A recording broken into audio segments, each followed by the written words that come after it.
Sean Kelly is a disabled combat veteran, motivational speaker, and accomplished entrepreneur, probably best known in this country as the creator and star of the hit TV show Storage Hunters. And Sean is on the line with us here just now. How are you today? I'm doing great, Toby. Thanks for having me today, man.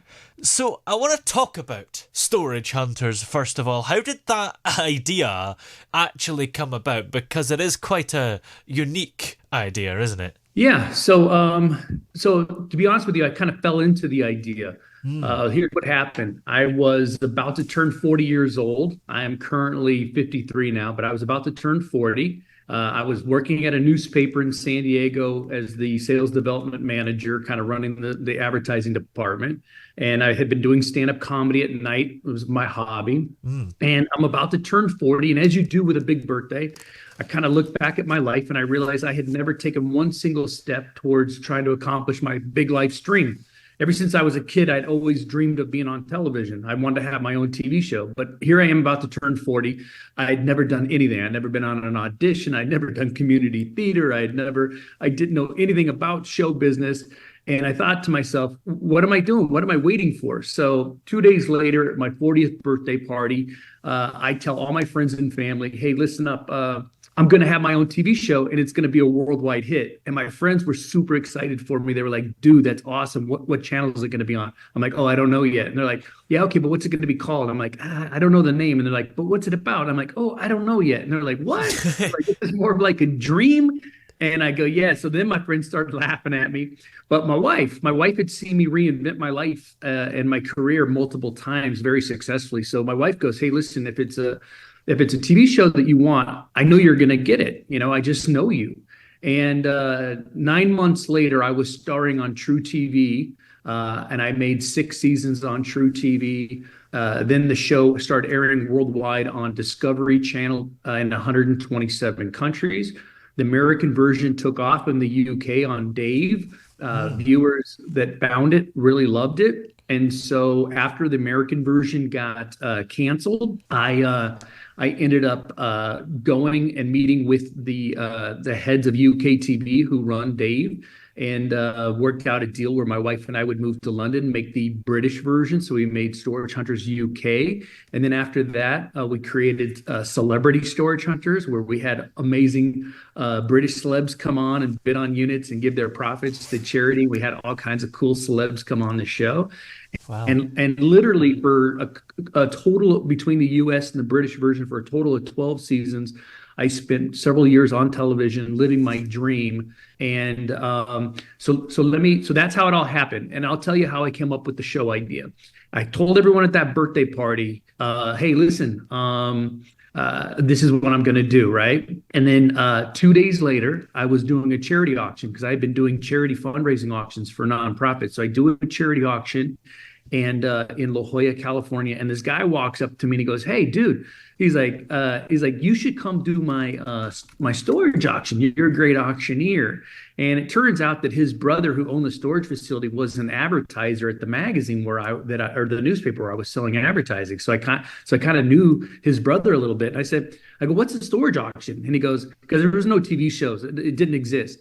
And Hmm. I go, "What's a storage auction?" He goes, "Well, people don't pay their bills, and we're allowed to auction their stuff off." And I go, "Wow, when's the next one?" He goes, "Tuesday." So Tuesday, I go to the auction. I look around. I see people buying these storage units for like 25, $30. Wow. There's less than 30 people at this thing. But I look at this thing and I go, "This is it. That's my TV show. I'm going to be that auctioneer. I'm gonna make fun of all the bidders. I'm going to give them nicknames. I'm going to encourage them to fight and punch each other. It's gonna be like the Jerry Springer, or you guys call it Kyle. What a kid Jeremy do they? Kyle? Yeah, Jeremy Kyle. I'm gonna be the Jeremy Kyle meets Antiques Roadshow meets WWF.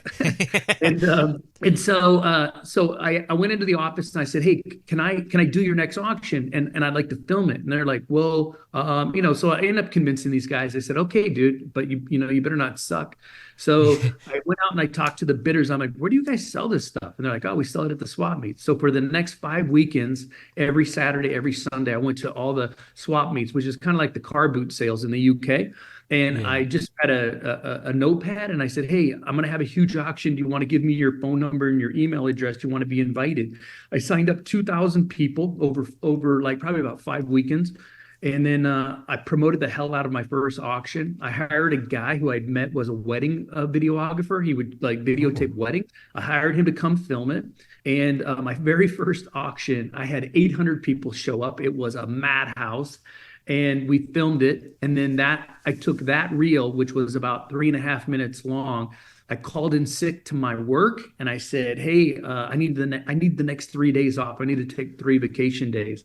I sat down at my house. I Googled every television network's phone number in America and I called every single one of them. And every single one of them hung up on me. And then I called them all again and they all hung up on me again. But Oh, no. slowly I kept learning, like, I would learn little words like they would say, oh, our development department doesn't take unsolicited calls. So I quickly write down development department because I was like, oh, I guess I got to talk to development, you know? And slowly I would get past the gatekeeper. So finally I got past one gatekeeper at NBC and then this lady at head of development, she goes, dude, you can't tell me your idea. I'll get sued. Like, we're not allowed to just take unsolicited ideas. She goes, you need an agent. And I go, oh, okay. I go, like, where do you find them? She goes, what? She goes, you don't even know the agencies? So then she gave me the names of some of the big agencies. I got hung up by all the agencies. Then someone at one of the agencies says, well, you should just work with a production company. So then I called all the production companies and none of them would return my calls.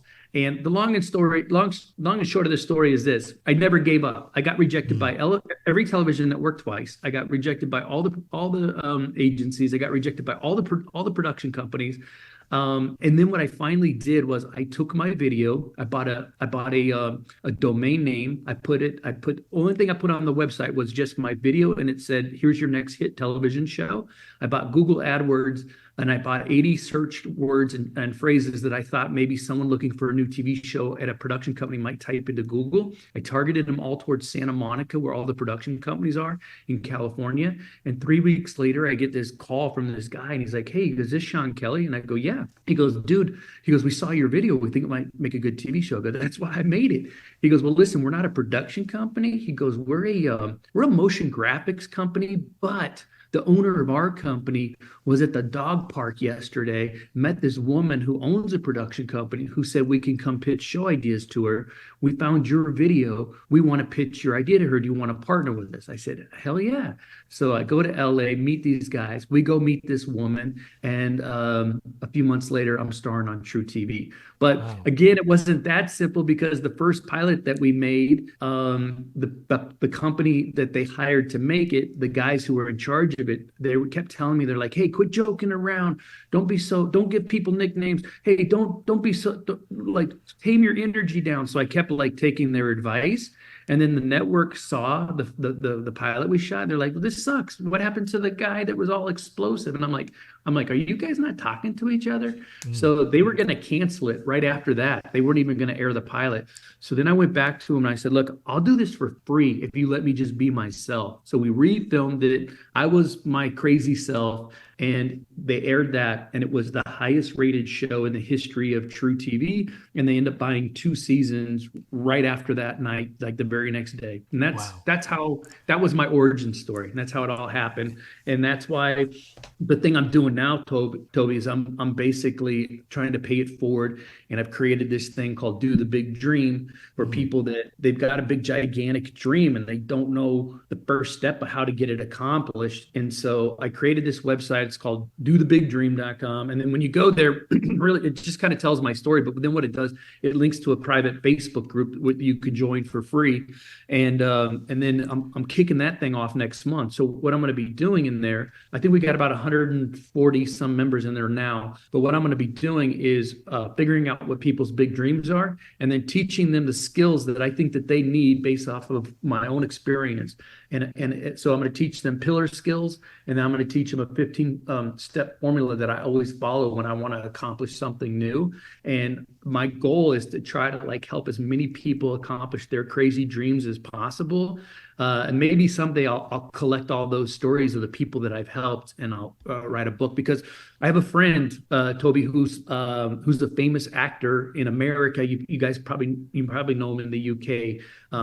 He came to me when he was a senior in college, and he came to my comedy club that I was running in San Diego, and he was looking for stage time. And he said, "Hey, could I go up and audition for you?" I said, "Sure, dude." So he goes up, and his comedy wasn't very good at the time. It was pretty bad. But he had something very interesting about him. He was this young Chinese guy who spoke like he was African American. So I sat down and I said, "Dude," I go, "sit at the table." I go, "Just tell me your story. Like who are you? Where are you from? Like what? Why do you talk the way you talk?" So he told me, he goes, "Well, I moved to America when I was 13. I didn't speak English. I came here from Hong Kong." And he goes, "And I started watching Yo MTV Raps and Rap City every day, all day long." I go, "Oh, okay." I go, "That's how you learned English?" He goes, "Yeah." And I go, "Well, that's hilarious." I go, "If you'll go on stage and talk about your origin story and talk about that," I go, "instead of just doing stupid masturbation jokes," I said, "if you'll do that, dude, I'll give you all the stage time you want." And I go, "And eventually you craft that story. You could write a book about your life. You could do talks. You could move to LA, get on TV shows, possibly do movies." I go, "You have a big, bright future ahead of you." And I said, "I'm happy to help you with that." So anyway, the long story short is his name is Jimmy O Yang, and Jimmy's got two stand-up specials on Amazon. He was in the movie Crazy Rich Asians. He was in the movies. He's been in tons of movies. He has a movie that he stars on Netflix called Love Hard. He's was on the TV show Silicon Valley, Space Force. So basically his career's really taken off. And he gave a talk at Google in front of all the Google employees called a Google Talk. And he had just published his book that I told him that he would write eventually. It's called How to American, An Immigrant's Guide to Disappointing Your Parents. And he was at Google giving the talk. It's a hilarious book. And the interviewer says, "Hey, in the chapter called The Godfather," she goes, "Who's this guy, Sean Kelly?" And he goes, "Oh, Sean Kelly." He goes, "Sean Kelly was my mentor." He goes, "He was this brilliant business guy, stand-up comedian who really mentored me through the early stages of my career." And he was the one that, he goes, "I was working in a strip club as a DJ." And he goes, "He's the one that called me up and said, 'Dude, quit that job immediately, or otherwise don't ever call me again,' because," he said, "you've got too much talent." And he goes, "And I don't want to see bad things happen to you." And he goes, "Sean's the one that, encouraged me to move to LA." And he goes, "And he's the one that sat down with me and said, 'Don't do stupid masturbation jokes. Talk about your life.'" And he goes, "Someday you can write a book and someday you can give talks." And then he goes, look at me." And everybody in the Google audience starts laughing. Well, after that, Toby, I started getting emails from strangers saying, "Hey, dude, what's this thing that you taught Jimmy? What's this formula?" And so that's kind of where I'm at in my life, is that I realized that, okay, I helped Jimmy. I helped like a handful of other close friends with some tremendous success.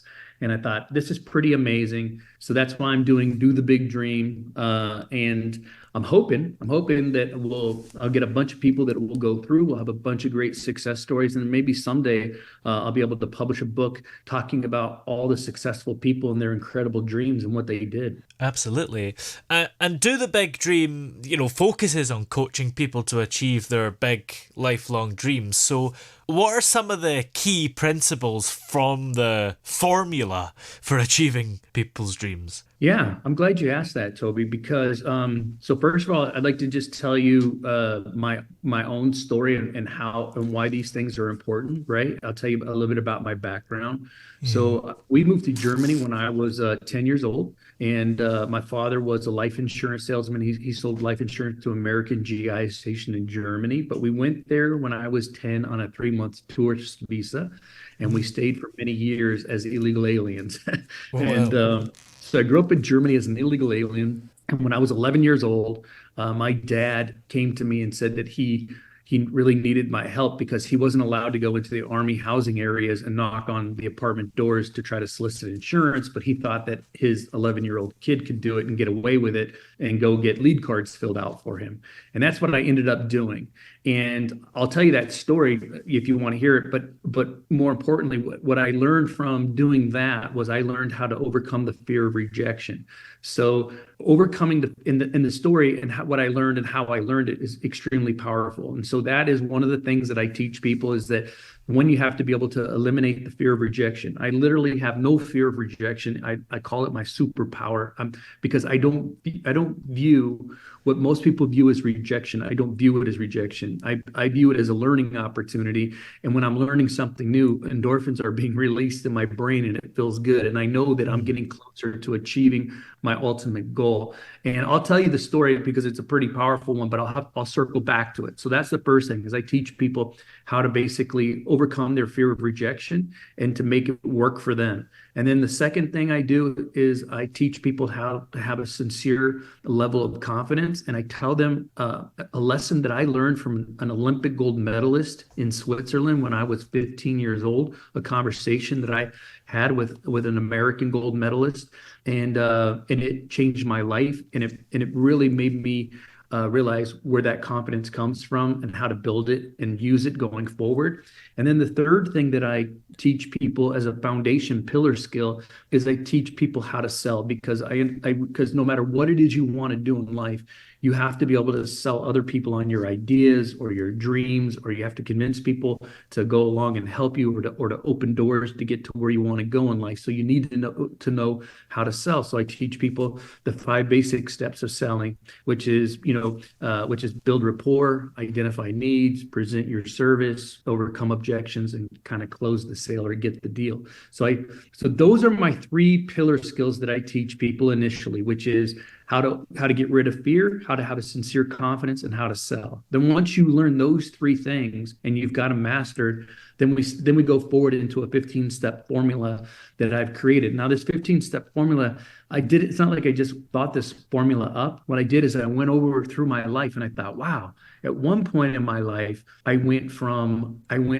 where I had been abandoned by my parents at 16 and I was living on my own, driving a forklift at night, trying to finish high school, living on my own as an illegal alien in Germany, to where I was working in Italy as an undercover store detective, catching shoplifters, to where I was in the military, working for military intelligence with a top secret clearance, doing a combat tour in Iraq, to where I was managing an apartment magazine in Tucson, Arizona, and launched magazines all across the United States, to the point where I was managing the 5th largest weekly newspaper in the US, to where I was a stand-up comedian, to where I was an auctioneer raising hundreds of millions of dollars for nonprofits, to where I was a television host.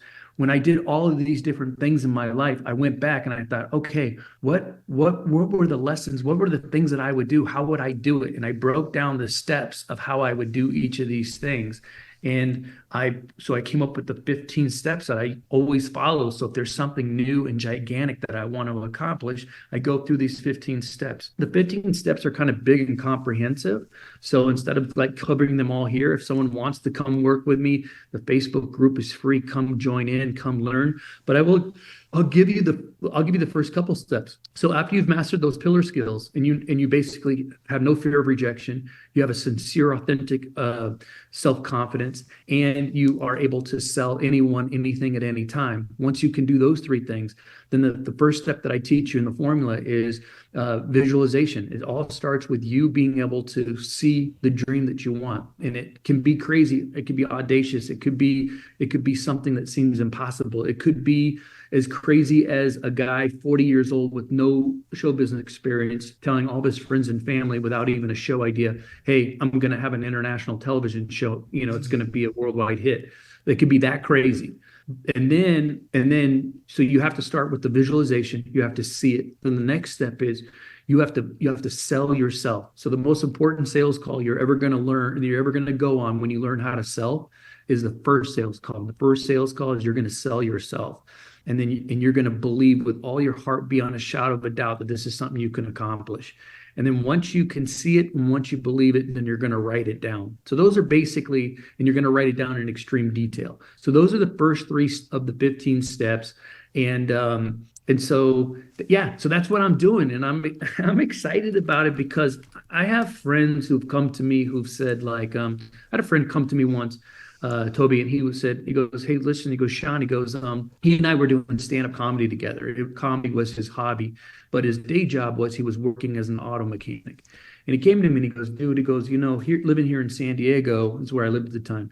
He goes, it's so darn expensive. And he goes, I'm only making like 43,000 a year as a mechanic. And he goes, my wife's cutting hair and we're doing everything we can to do side hustles. But he goes, I'm falling behind every month. He goes, I can barely make my mortgage payment. He goes, trying to, feed the two girls and give them clothing. And he goes, everything. He goes, it's crazy. He goes, I don't know what I'm going to do. He goes, you've had so much success. He goes, if you were in my shoes, what would you do? And I said, well, Scott, I go, listen, man, you're a mechanic. I go, and you do stand-up comedy, so you have no fear of public speaking, which is huge. I go, as a mechanic, is there a product that you use that you absolutely think is amazing that you would recommend to your clients whose cars you're fixing? And he goes, yeah, man. He goes, there's this transmission flush. It's called 44K. And he goes, you basically flush your engine, your transmission with it. And he goes, it gives you better gas mileage. He goes, the car breaks down less. And he goes, and if your engine were to ever blow up, he goes, if you're a 44K customer, he goes, they'll give you a brand new engine for free. He goes, that's how much of a guarantee they give you. He goes, I love this product. He goes, I try to recommend it to everyone who listened to me. I said, okay, listen, here's what I want you to do. I want you to pick up the phone tomorrow. I want you to call that company. I want you to speak to the owner of the company. I want you to tell him that you're a mechanic and you've got some feedback for him and so get past the gatekeeper that way.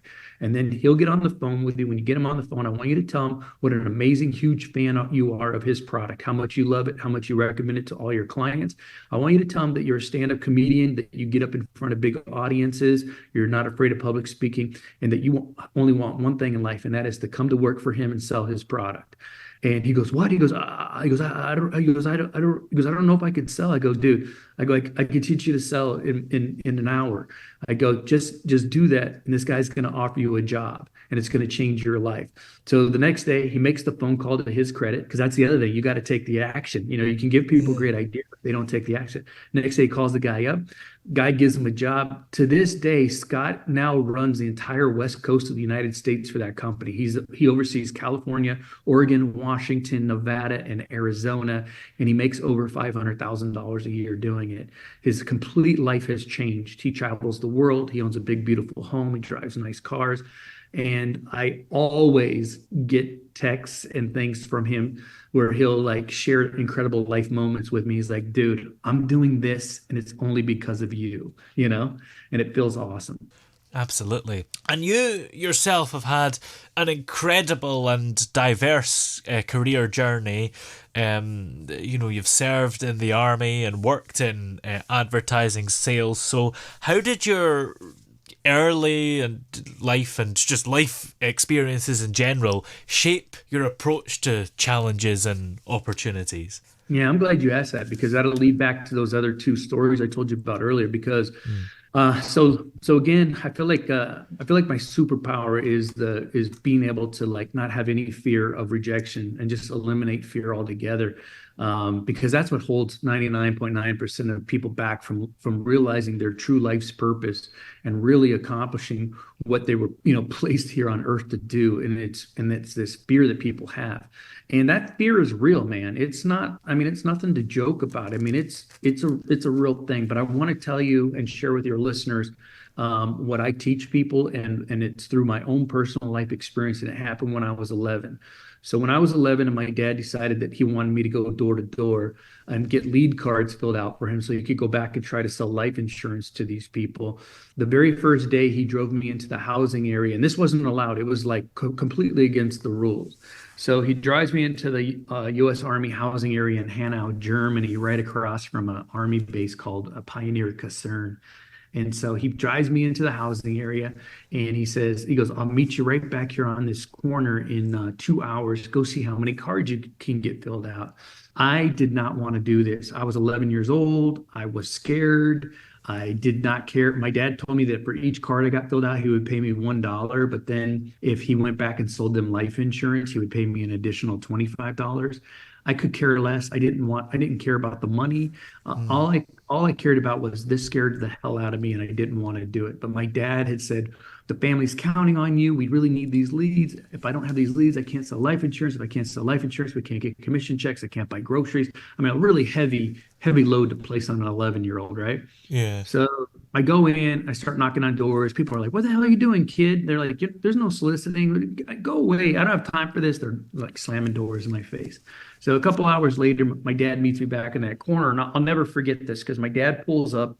He kind of leans forward, and he looks through the windshield of the car, and he sees me, and I'm just standing there, like just crying, just bawling, right? And he has this look of disappointment on his face. So he just waves me back into the car with like one motion of his arm. So I get back in the car and I knew he was upset because whenever he would always refer to me by my middle name. So he goes, "Hey, Brandon." He goes, "What's the problem, Brandon?" And it was horrible. I go, "People yelled at me. They slammed the doors in my face. Blah, blah, blah, blah. I hate this. I don't want to do this. I don't ever want to do this again." So my dad goes, "Oh, okay." So he turns the car around. He drives across the street to the army base. We go onto the base. We go to the burger bar and we sit down. He buys me a hamburger and a soda and some fries, and we're sitting there talking. And by this time, I've stopped crying. We're just kind of visiting. My dad says to me, he goes, "Hey," he goes, "Shone," he goes, "Did I ever tell you about this casino where you can go and you can place bets? And if you don't win the bet, you don't lose any money. But if you win the bet, you win money." I go, "No, because that doesn't exist." And my dad goes, "No, no, it's a real place." He goes, "It's a real casino." And he goes, "And the crazy thing is that even kids can go to this casino." And I go, "Now I know you're not telling the truth." I go, "There's no casino that kids can go to." He goes, "Shone, listen, I'm telling you as your father, there is a casino that you can go to. Even kids can go there. You place a bet, and if you don't win the bet, you don't lose any money. But if you win the bet," he goes, "you get paid." And I go, "Dad, that doesn't make any sense. Like, why wouldn't everybody go there and just place bets?" And my dad goes, "Well, because people are afraid." And I go, "What are they afraid of?" He goes, "Well," he goes, the rejection. Like if you lose, it could be embarrassing." I go, "It doesn't make any sense. Just keep placing bets till you win." And my dad goes, "Well, yeah, of course. I mean, that's." He goes, "That's the way I look at it." He goes, "But that's, he goes, most people are afraid to do it." And I go, "Well, that's just dumb." I go, "I would just keep betting until I won because, that's all that matters." And my dad goes, "Well, yeah, that's right." He goes, "Do you want to go to this casino?" And I go, "Well, yeah, sure. Let's go sometime." He goes, "No, no."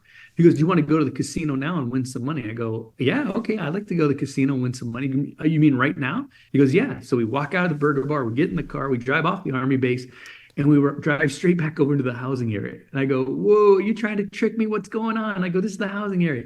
My dad goes, "No, son." He goes, "This is the casino." He goes, "Every time you go in there and you knock on a door, you're placing a bet." And he goes, "That Mm. bet is that you're going to get them to fill the lead card out." And he goes, "And if you win your bet, you win $1. And he goes, "And if I go back and sell them life insurance, you win another $25." He goes, "But if you don't win the bet," he goes, "you lose nothing. You just go to the next door and you keep placing bets until you win." He goes, "But here's the amazing secret in life."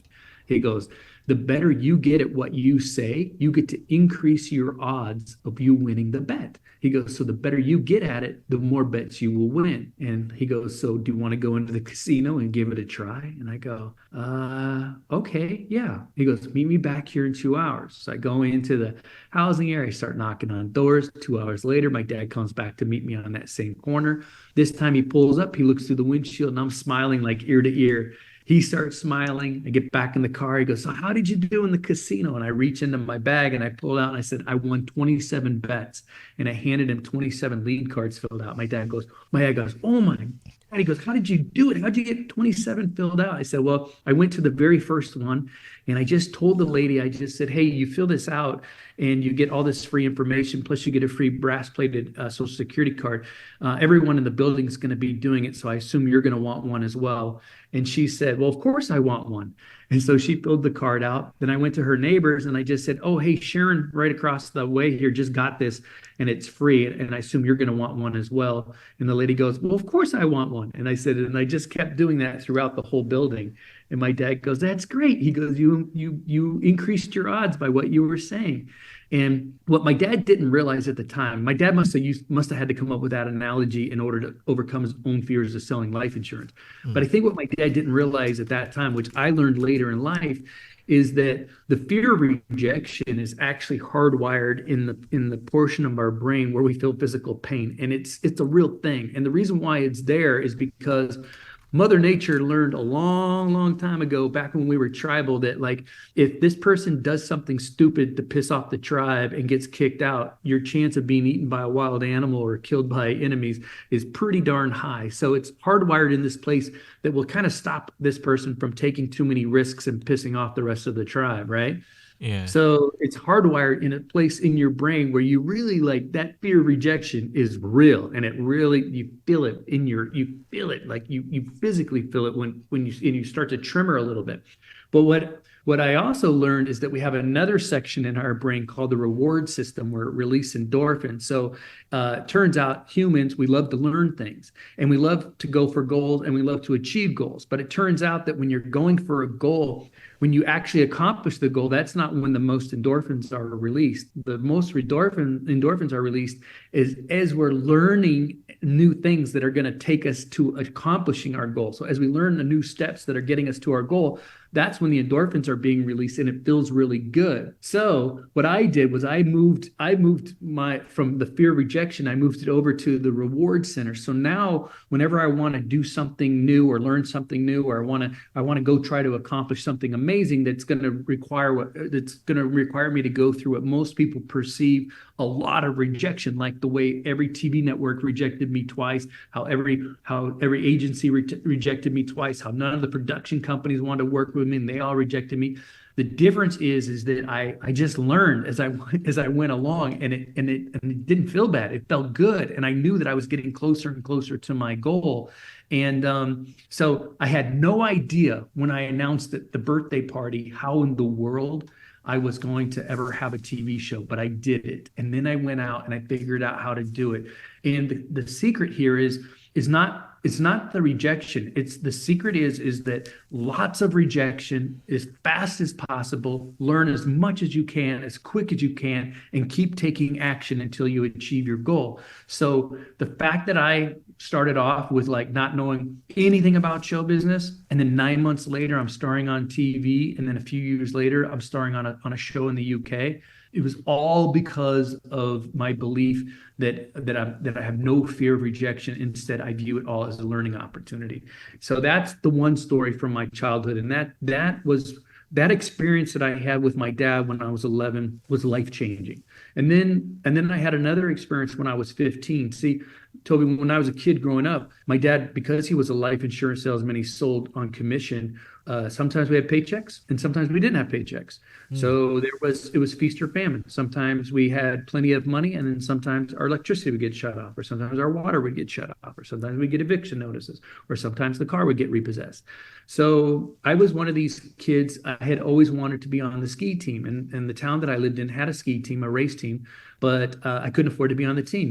We couldn't afford like the nice shiny skis. I couldn't afford the aerodynamic suit. Couldn't afford any of that stuff. But they had room for one kid to be on a scholarship, and I qualified for that scholarship. But when I was on the team, I had rental boots, rental skis, I had rental poles, I skied in sweats with an oversized jacket. I had no misconception that I would ever win a race. I was just thrilled to be on the team because I got to go skiing on the weekends with all these cool guys, and just being a part of it was awesome. But the other kids had aerodynamic suits, state-of-the-art skis. They got to go to private clinics. They got one-on-one coaching. I got none of that. So one time when I was 15, 1985, living in Germany, my church youth group went on a ski trip to Switzerland, and it was 2 hours from where I lived. It was Wengen, Switzerland. We go there, and all the kids in my youth group, none of them could ski, so they were all taking lessons. I was the only one who was on the ski team, so I was a good skier. So I was off like skiing the black diamonds, the difficult runs. Had my headphones on. I'm listening to like Van Halen. I'm flying down this mountain, this black run as fast as I mean, just like a bat out of hell. And at one point, I whizzed past this other dude. He didn't even register with me. I just went flying past him. I get to the bottom of the hill. I'm leaning over my poles, catching my breath before I get on the chairlift, and I start hearing someone screaming at me. So I take my headphones off and I turn around. This guy goes, hey, you. And I go, me? I go, did I do something wrong? And the guy goes, oh, you're American. I go, yeah. And he goes, oh, where are you from? And I go, I live in Germany. He goes, you live in Germany? He goes, why do you live in Germany? I said, it's a long story. I go, but I live in Germany. And he goes, okay. Are you here for the Laberhorn? And no, dude, I don't even know what the Laberhorn is. And dude, you should race. He goes, you're good. You should race. I go, oh yeah. I go, I do race. He goes, oh, you race. He goes, that makes sense. He goes, how many races have you won? And I go, oh, well, I haven't won any races, man. I go, I got these rental skis and rental poles, and I got these, I ski in my sweats and jacket. The other kids got aerodynamic suits and the best skis and da da da da da. This guy goes, hey, dude, be quiet. I go, what? He goes, just shut up, stop talking. I go, whoa. I go, what? He goes, get on the chairlift with me. He goes, I want to tell you something. So we get on the chairlift, and it was a long ride. And he goes, hey man, he goes, have you ever heard of Billy the Kid? And I go, oh yeah, the cowboy. And he goes, no man. He goes, let me ask you something. He goes, last year. He goes, that would have been 1984. He goes, last year. He goes, did you watch the Winter Olympics in Sarajevo? I said, yeah, man. I go, I did. I go, an American finally won the gold medal in the downhill. He goes, yes. He goes, Bill Johnson. I go, yeah, Bill Johnson. I go, he won. He goes, yeah. He goes, that's me. He goes, I'm Billy the Kid. I'm Bill Johnson. I go, oh my God, Wow. you are Bill Johnson. He goes, yeah, kid, I'm Bill Johnson. He goes, I want to tell you something. He goes, I didn't ski up to you because I wanted to befriend you. He goes, I don't need any more friends. He goes, I saw you flying down that mountain. And he goes, and I thought to myself, holy hell, I got to race this guy in the World Cup tomorrow.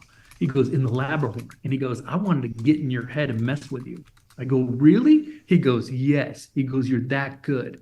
He goes, here's what you need to do. He goes, immediately, he goes, I want you to stop telling yourself all the reasons why you cannot win. And he goes, instead, he goes, I need you to sell yourself on all the reasons why you can't lose, why you have nothing to lose, and all the reasons why you can win. He goes, because here's the secret, man. What you sell yourself on is what you will buy. And what you buy is what you will project to the rest of the world, and that they will buy from you. And he goes, and they'll believe that you're a winner. You have to first sell yourself. So he goes, listen to me carefully. What you sell to yourself is what you will buy, and what you buy is what you will project, and what you project is what other people will buy about you. I go, wow, pretty amazing. So we get off the chairlift. He skis to the right, I ski to the left. I never see this guy ever again. 3 months later in Garmisch, Germany, in the European Junior Men's Division, I win 2 gold medals. After that, my coach buys me an aerodynamic suit. He buys me brand new skis. I get sponsored by Kodak. I'm on a billboard.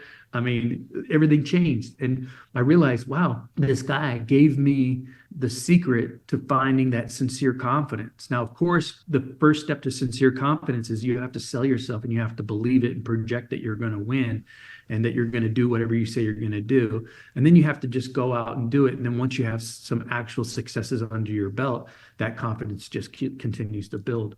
So those are the 2 core stories of what I learned at a young age. The one of how to overcome the fear of rejection, the other one, how to build a sincere confidence. And then I think by just being around my dad and learning sales as a kid, see, German school gets out at 1:00. So my dad would pick me up at right after school, and we would drive to Hanau, which is a 45-minute drive from where we lived. And Hanau is where all the Americans were in the housing area. So in the car, we would listen to cassette tapes from this sales trainer. His name was Zig Ziglar. And I would just listen to hours of Zig Ziglar every day when I was a kid, like when I was 11, 12, 13. And he had all these really positive messages and all these stories and analogies that he would tell of all these different sales things that he had learned. And so I got this awesome foundation of no fear of rejection, sincere self-confidence, and knowing how to sell. And that has propelled me through life, and it's been wonderful. And so even though at 16 I got abandoned by my parents, my dad met this young woman, and he moved to Berlin and lived with her, and my mom moved off to live with her boyfriend. At 16 I had to get my own apartment, and I got a job driving a forklift at night on an army base in Germany. And then during the day I finished going to high school. It was tough. It was really hard, but I had been given this incredible foundation that carried me through. So instead of turning to things like drugs and alcohol or trying to turn to self-pity, I was equipped with what I needed to know to one, deal with rejection, and two, how to have a sincere confidence, and three, how to go out and sell myself and get things done. And I not only did I survive, but I thrived, and Yeah. has it been easy? No. But has it been an amazing ride? Yes. Would I do it all over again in a minute? So anyway, so that's kind of my story there. The origin story. Absolutely. Well, what are you working on at the moment? Are there any more projects coming up? You mean television wise? Well, television wise, or do the big dream, or Yeah. anything really. Yeah, so I have a few things kind of going on in my life right now I'm excited about. One is do the big dream. It's really taking center stage. I'm going to be launching the private Facebook group in February, probably mid-February, and then I'm gonna just with everyone that's in there, I'm gonna go in and just start teaching them everything that I know to try to get them launched, and then I'm gonna stay just continue to kind of keep coaching them until we start getting some results and people start coming back and going, dude, I did it. I did the impossible. And Yeah. so that's exciting. So I'm doing that. The other thing that I'm working on is I've created, and I can't really tell you what it's about, but I've created a pitch reel for a new television show, and I really have a feeling that this one's going to get made. So there might be a real strong possibility that I wind up back on television again. Ooh. And this TV show will have like I believe will have like a really awesome impact on the world, like in a really good way. But it'll also be a lot of fun to watch. So I got that going on, and I think we're going to get out and start pitching that probably in March. So fingers crossed on that. Hopefully, a network is smart enough to pick it up because all my friends that are in telly that I've shared the idea with, they've all just said, "Oh man, that's a no-brainer. That you're going to get that sold." So hopefully that gets made because I'll tell you, the best experience of the whole Storage Hunters experience was moving to the UK and making the British version. And there's a part of me where my wife and I would really like to do that again. We would like to have another shot at that. We'd like to Hmm. create another TV show that becomes another worldwide hit and where I get to move to the UK and do the show there because the 4 years we lived in London and traveled the UK were four of the best years of our 32-year marriage. It was just incredible. We met so many awesome people. I got to appear at Comic Cons all across the UK, and I would meet all Wow. the fans. And then I did a stand-up comedy tour across the UK. I started off in August 2017. I did 50 shows at the Fringe Festival, and I did two shows a day for 25 days in a row. And then I went out and I did a comedy tour across the UK. And what I would do is because I love meeting people and fans. And I love like hearing stories because people will share stories with me like, oh, my nan was sick and she couldn't leave the bedroom and she would watch reruns on Dave of Storage Hunters and she just loved it and it made her so happy and it was so cool to like just thousands of different stories like that, right? Yeah. So for me, so what I would do is during my comedy tour, after I would go up and do a 90-minute stand-up show, right? My stand-up was like an hour, and then I would do a half an hour of like a charity auction where I would encourage the audience to bring like an old cheeky item from home, and then we would auction it off, and I gave all the money to Help for Heroes. And so we raised thousands of pounds for Help for Heroes, which was really awesome because I'm a disabled combat vet, and so I have a Yeah. place in my heart for veterans, disabled vets. So then after every one of those shows, I would stand in the lobby and I would shake hands and meet all my fans and take pictures with them. And sometimes that would take 3 or 4 hours. It would be longer than the show. Anyone that wanted to meet me, I would meet them. Well, I got to tell you, I met so many incredible people in the UK. I met so many people that were just genuinely happy to meet me, and it was great. So I would love nothing more than to create another TV show and then find myself living back in the UK making a British version again. It would be like getting a second shot at the first dream that came true. So it'll be fun. Absolutely. Well, where are we able to keep up to date with you everywhere? Yeah, so one of the things I recommend everyone do is go to this website. It's dothebigdream.com. Go there and then just click on the link, and that'll take you over to the Facebook group. Join the Facebook group. Get in there. It's free. It doesn't cost you anything. And just see if this stuff is for you. Like if you have a big dream, just something that you're like you've always kind of wanted to do, but you're almost even afraid to admit it to yourself, and you definitely would be scared to admit it to other people. But it's just something that's always kind of nagged at you your whole life, and you don't want your life to pass you by without you actually taking a good strong swing at it. Then this group is probably for you. And so come to dothebigdream.com. Or you could just go straight to the Facebook group if you want. So if you just go to facebook.com/groups/do the big dream and then answer the questions, join the private group. And like I said, I'm going to launch that mid-February. The other thing, I'm on social media. I'm on Twitter. It's at Sean Kelly Comedy. I'm on Facebook. There's a my personal Facebook pages. I can't accept any more friends because it's like at the 5,000 limit. They Oh, limit you at wow. 5,000. But I have a fan page on there, and you can go there. And I believe that's also Sean Kelly Comedy. But you go to my fan page. I think I got about 11,000 followers or something on there right now. But just go on there and because I'm going to be posting everything about doing the big dream on there. So yeah, that's how you do it. And I mean, Toby, listen. I appreciate you reaching out to me and letting me come on and share my story with your audience. I'm trying to pay forward. I'm trying to put a positive message out into the world because there's a lot of negativity right now, and I want people to know that regardless of your background, regardless of what you have or have never accomplished in your life, that there are steps and formulas that you can learn that could lead to you having a great life. Absolutely. Well, it's been a pleasure to have you on the show today, and have a great day. Thank you. Thanks so much, Toby. Take care, buddy.